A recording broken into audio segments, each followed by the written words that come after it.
সম্মানীয় দর্শক শ্রোতা, আসসালামু আলাইকুম ওয়া রাহমাতুল্লাহ। তো বিশেষ করে পাইল ক্যাপের যে বাড়িগুলো হয়, অনেকের প্রশ্ন যে আসলে এত সুন্দর পাইলিং করে আবার এগুলা মেশিনের সাহায্যে ভাঙা হয় কেন। যেরকম ধরেন আপনি একটা 40 ফুট 50 ফুট বা 80 ফুট, ঠিক আছে, একটা পাইলিং করছেন। তো পাইলিং এর যখন ঢালাইগুলো যখন ঢালা হয়, তখন আপনার ওই নিচের যে কাদা পানিগুলো থাকে বা নিচের যে কাদা মাটিগুলো থাকে, ঢালার সাথে সাথে যত ঢালাই এত উপর দিকে চলে আসে।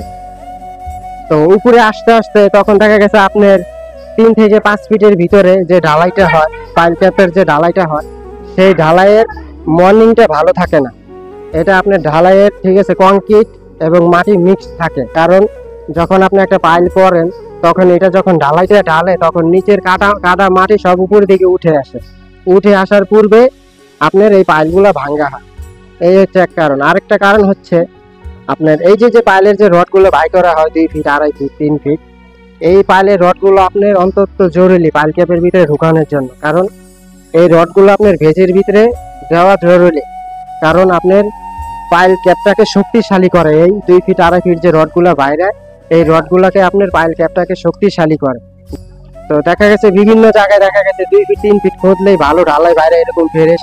আবার আপনাদের বাড়িতে খেয়াল করবেন, যদি দেখা যায় যে 3 ফিট 4 ফিট ভাঙ্গা হয়েছে, তারপরেও যদি এরকম ফেরেস ঢালাই না বাইরে, তাহলে আপনাদের যতটুকু ফেরেস ঢালাই না বাইরে এই পর্যন্ত আপনাদের ভাঙতে হবে।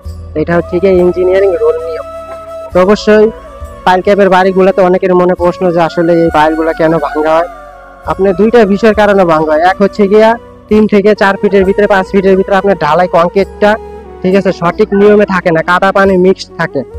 আর একটা হচ্ছে কি এই যে রডগুলো আছে, এই রডগুলো আপনার পাইল ক্যাপের ভিতরে দেওয়াটা অন্তত জরুরি আপনার বেসকে সুরক্ষিত শক্তিশালী দেওয়ার জন্য।